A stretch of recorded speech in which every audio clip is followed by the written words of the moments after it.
It all started when I was 8 years old and we had just moved to Michigan. One night, my older brother and I were playing video games on our old PlayStation 1. In the middle of our session, I got a little bit thirsty and headed to the kitchen to get something to drink. When I was walking to the fridge, I noticed this odd, small shape in the woods outside, but I figured it was just a tree stump and thought nothing further of it. So I grabbed my drink and went back to play with my brother until bedtime. In the middle of the night, though, I woke up to the sound of crunching leaves. The little 8-year-old me was immediately scared. I remember my heart was pounding so fast. I got out of bed, pulled aside the curtain, and stared into the woods, but all I could see was the same shape that I'd seen earlier that night. Eventually, I managed to calm myself down and went back to bed. The next morning when I woke up, I thought that I'd probably just had a bad dream. I'd soon learn just how wrong I was. I went downstairs for breakfast and poured myself a big bowl of cereal, but just when I was about to take the first bite, I suddenly felt sick. I could feel the hot puddle of drool in my mouth and my stomach twisted like it'd been tied into a knot. I rushed to the bathroom. When I threw up, all I could see were slimy and green things. I hadn't eaten anything bad. In fact, I had barely eaten the day before. There was nothing I could think of that could be causing me to retch like this. My mother walked in to help me clean up and then took me to see a doctor. The doctor ran a couple of tests on me, but the results showed nothing out of the ordinary. He told us to just wait a couple of more days and see if it would pass. Luckily, it did. The following few months were calm and free of any strange incidents. Then my cousin came over. We were playing on the trampoline in the backyard when I felt sick again. This time it was a bit different though. I didn't throw up. I just felt really sick and anxious. I went to my mother and told her that I wasn't feeling well, and she said that I probably just needed to eat something to feel better. Eventually my cousin went home, and the day was perfectly normal again, until I went to bed. I woke up in the middle of the night to the sound of crunching leaves. I looked towards the window, and what I saw made my stomach drop.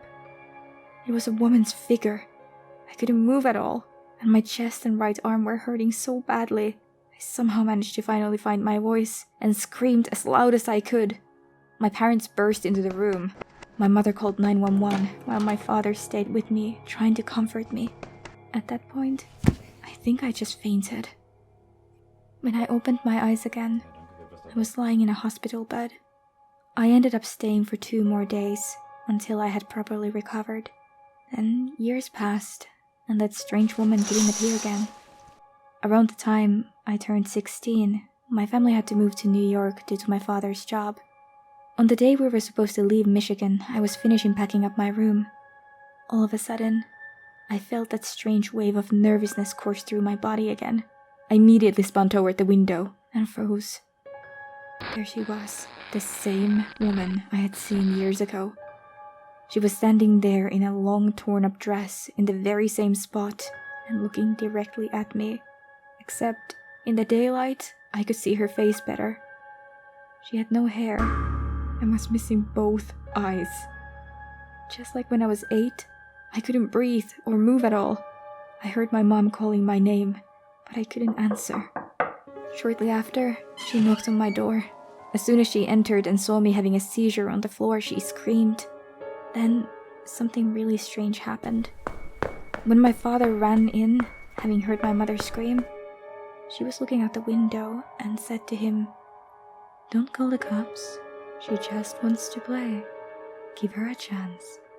My mother stopped caring about me and kept repeating the same phrase over and over again. I thought she had gone crazy. But by the time the police arrived at the house, she had stopped repeating the words and was like my usual mom again. I was rushed to the emergency room and got an MRI to see if I had brain damage or something, but they told me that my brain looked perfectly healthy. We moved, and I thought that that would be the end of all that. A few years later in New York, I had found a job at a local store.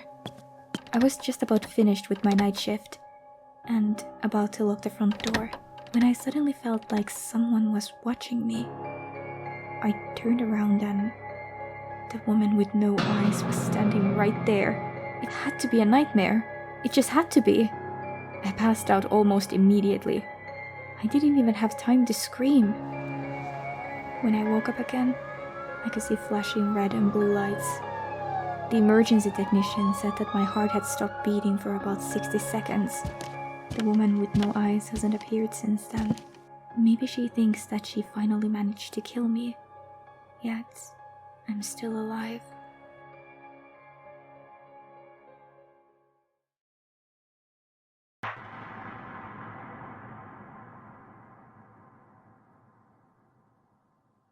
In my senior year of college, me and my boyfriend at the time lived in an off-campus apartment on the 3rd floor of this big old townhouse. In the mudroom/closet area right by the door was where we kept our cat's litter box. Now, most people can tell you that unless it's right after your cat uses the box, it doesn't smell like poop. Usually just the cat litter smell. Clay, Febreze, whatever it is. So for about a week, I noticed it smelled like death in that little corner. And I tore the area apart and the rest of the apartment looking for rogue turds, but found absolutely nothing. Then right in the middle of the mystery stink ordeal, I had to leave for a week to go on a work trip. I'd be lying if I said it wasn't a welcome break from what was massively a disgusting little problem. And I quite openly hoped that my boyfriend might get the whole thing fixed before my return. But to my horror, it only got worse, with my boyfriend texting me one night with the bad news that the smell seemed to have spread into the hallway outside. I felt bad for him, but there was nothing much I could do other than advise him to just call the landlord and see what she could make out of it. He says okay, and he'll call her in the morning and keeps me updated on everything that happens. The next morning, I'm getting texts off of him like every 20 minutes, stuff like, just called landlady and she's on her way. Then I get stuff like, she thinks it's coming from another apartment. Then, okay, it's definitely coming from another apartment, which I was kind of relieved about, but oh my god, was that jumping the gun, because things were about to get way, way worse. The last text I get is, she just called the cops. I reply with, please don't tell me someone died next door to us. Then my boyfriend starts typing, but then stops. I go into full panic mode, trying to work out what it might be, because I can't face the thought that our neighbor actually died, and we were living next to a corpse for like weeks, and partially because we were the jerks and didn't check on her. Then after about an hour, my worst fears are confirmed. The landlady gave some cop permission to bust the door down, and when he did, my boyfriend said he and the landlady literally ran from the sight that greeted them. Our neighbor's dead body was lying there, face down in the hallway, with one arm out like they were reaching for the door when they fell. That piece of hallway ran perfectly adjacent to our mudroom, where we keep the cat's litter tray, which is why it smelled the worst there and out in the hallway. The whole time I've been thinking to myself, frickin' cat, shaking my head and scrubbing the floor, and there had been a dead body just on the other side of the wall, not even 2 or 3 feet away. We always keep up with our neighbors now, even if they're more than capable of looking after themselves. Having that network, that kind of community, you don't realize how important it is until it's far too late.